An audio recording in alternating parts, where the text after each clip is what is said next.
আসসালামু আলাইকুম রহমতুল্লাহ। মুসলিমস টাইমে আপনাদের সকলকে স্বাগত। আমি ইয়ার সাগর হলাদার আছি আপনাদের সাথে।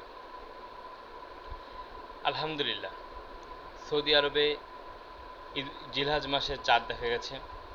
আগামী 16ই জুন পবিত্র ঈদুল আজহা পালিত হবে এবং বাংলাদেশে 17ই জুন ঈদুল আজহা পালিত হবে। ঈদুল আজহা পূর্বে জিলহজ মাসে কিছু বিশেষ ফজিলতপূর্ণ আমল রয়েছে, যে আমলগুলো করলে হযরত সাল্লাল্লাহু আলাইহি ওয়াসাল্লাম আমাদেরকে সেই আমলের ফজিলত জানিয়েছেন, যা আল্লাহ তাআলা খুবই পছন্দ করেন। এবং আল্লাহ তাআলা আমাদেরকে এই সৌভাগ্যপূর্ণ মর্যাদাপূর্ণ 10টি রাতের কথা বলেছেন, যা অনেক মুহাদ্দিসগণের মতে এটি জিলহজ মাসের প্রথম 10 দিনের কথাই বলা হয়েছে। আমরা এই প্রথম 9 দিন রোজা রাখব এবং বিশেষ কিছু আমল, রোজা এবং কোরবানি কিভাবে করব সেই বিষয়ে কিছু আলোচনা আমরা শায়েখ আহমদুল্লাহর কাছ থেকে শুনব এবং আমরা সেটি শুনে আমাদের জীবনে আমল করার চেষ্টা করব। চলুন আমরা আমাদের শায়েখ আহমদুল্লাহর মুখ থেকে শুনে আসি।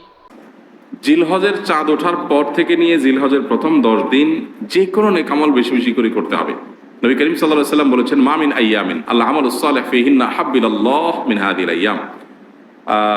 জিলহজের প্রথম 10 দিনে নেক আমল করলে আল্লাহ তাআলা যত খুশি হন, অন্য কোন সময়ের আমলে আল্লাহ তাআলা এত সন্তুষ্ট হন না। ইবাদত এবং নেক আমলের দ্বিতীয় বৃহত্তর মৌসুম হলো জিলহজের প্রথম 10 দিন। ইবাদতের সবচেয়ে বড় মৌসুম হলো রমজান মাস, এরপরে দ্বিতীয় বৃহত্তর মৌসুম হলো জিলহজের প্রথম 10 দিন। এই 10 দিনের নেক আমল আল্লাহ তাআলার কাছে সবচাইতে প্রিয়। এই জন্য একজন ইমানদার এই 10 দিন, জিলহজের প্রথম 10 দিন বেশি থেকে বেশি নেক আমল এবং ভালো কাজ করার চেষ্টা করবেন। বিশেষভাবে কি কি কাজ করবেন? নাম্বার 1, সাধারণভাবে নেক আমলগুলো করবেন, যে কোনো নেক আমলটা এই 10 দিনে বেশি বেশি করবেন। দ্বিতীয়ত, এই 10 দিনে আল্লাহর জিকির বেশি বেশি করবেন, আল্লাহর স্মরণটা বেশি বেশি করবেন। তাকবীর, তাহলিল, তাহমিদ, আল্লাহু আকবার, লা ইলাহা ইল্লাল্লাহ, আল্লাহু আকবার, লাল হামদ বেশি বেশি করে পাঠ করবেন। তৃতীয়ত, এই 10 দিনে যাদের সামর্থ্য আছে তারা কোরবানি করবেন। যারা কোরবানি করবেন তারা নখ চুল ইত্যাদি কাটবেন না এই 10 দিন। চাঁদ ওঠার আগে আগে কাটবেন আর কোরবানির পরে কাটবেন। এই 10 দিনে যাদের হজ করার সামর্থ্য আছে তারা হজ করবেন, যারা কোরবানি করার সামর্থ্য আছে তারা কোরবানি করবেন। এবং আইয়ামে তাশরিকের দিনগুলো জিলহজের 9 থেকে 13 তারিখ পর্যন্ত প্রত্যেক নামাজের পরে তাকবীর নারী পুরুষ সবাই পাঠ করবেন। আর এই 10 দিনের মধ্যে আরাফাত দিনে রোজা রাখবেন, সম্ভব হলে প্রথম 9 দিনে রোজা রাখবেন, সেটাও বিনা হাদিস দ্বারা প্রমাণিত। তো জিলহজের প্রথম দশকের এই দিনগুলোতে নেক আমল আমরা অনেকে করতে যাই না, কিন্তু করা উচিত। কোরবানি একা দেওয়া উত্তম নাকি শরীকে দেওয়া উত্তম? কোরবানি অবশ্যই ভাগে না দিয়ে একাকী দেওয়া উত্তম, এতে কোনো সন্দেহ নাই।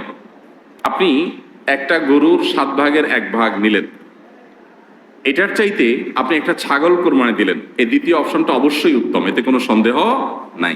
কারণ আপনি যখন শরীকে কোরবানি দিলেন তখন সেখানে অনেক শরীক, তাদের কার উপার্জন হালাল, কার উপার্জন হারাম, কার মিশ্র উপার্জন, কার নিয়ত গোশত খাওয়া, নানান রকমের ঝামেলা সেখানে থাকে। আর আপনি যখন একা একা দিলেন তখন সেই ঝামেলাটা আর থাকে না। এই জন্য একাকী কোরবানি দিলে সেটা অধিকতর উত্তম হয়। আমরা সাধারণত গরু কোরবানি না দিলে আমাদের দিলটা শান্তি হয় না। এই দিলটা শান্তি হয় না কি আল্লাহর জন্য, আল্লাহর রাস্তা বেশি টাকা খরচ করার নিয়তে? সেটাই যদি হয় তাহলে অন্য খাতে দানের ক্ষেত্রে কেন এত আগ্রহ দেখা যায় না? তো এই জন্য আসলে আমাদের নিয়তটাকে পরিশুদ্ধ করা দরকার যে আমরা কেন।